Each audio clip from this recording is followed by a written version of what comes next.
Bonjour. J'ai parlé de la première faute commise par Jonathan lorsqu'il a critiqué l'ordre donné par le roi Saül à son armée de ne rien manger avant l'anéantissement de l'armée ennemie. Afin de mettre en lumière sa deuxième faute, revenons aux paroles de Jonathan en 1 Samuel 14, verset 29. Et Jonathan dit « Mon père trouble le peuple ». Le texte est clair. Jonathan a parlé contre son père, puisque Saül est son roi et son père. Or, en Exode 20, verset 12, Dieu commande « Honore ton père et ta mère », ce qui signifie de leur rendre honneur, de les élever et non de les abaisser et de les dénigrer. De plus, en Exode 21, verset 17, Dieu dit « Celui qui maudira son père ou sa mère sera puni de mort », sanctionnant donc lourdement ceux qui disent du mal de leurs parents. Jonathan a outrepassé le respect dû au père.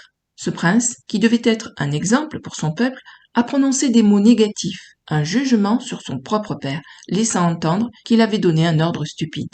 Ce jugement rejaillit sur lui-même puisqu'il se dit ainsi le fils d'un homme qui manque de bon sens. Par ailleurs, Dieu est un père pour la nation d'Israël, un père céleste pour tous les croyants.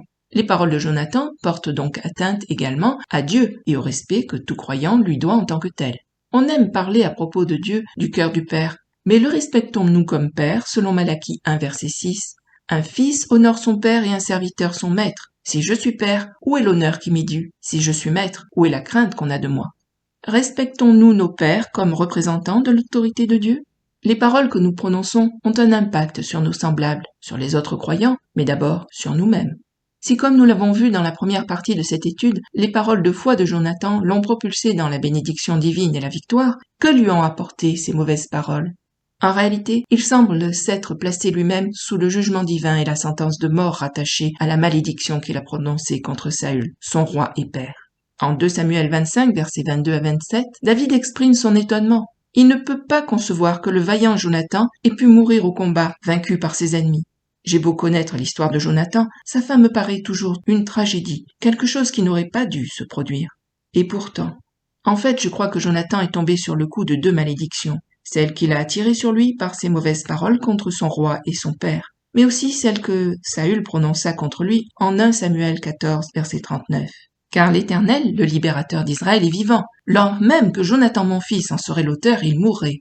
Et verset 44, « Que Dieu me traite dans toute sa rigueur si tu ne meurs pas, Jonathan. » Il y a beaucoup à dire sur ces paroles de Saül.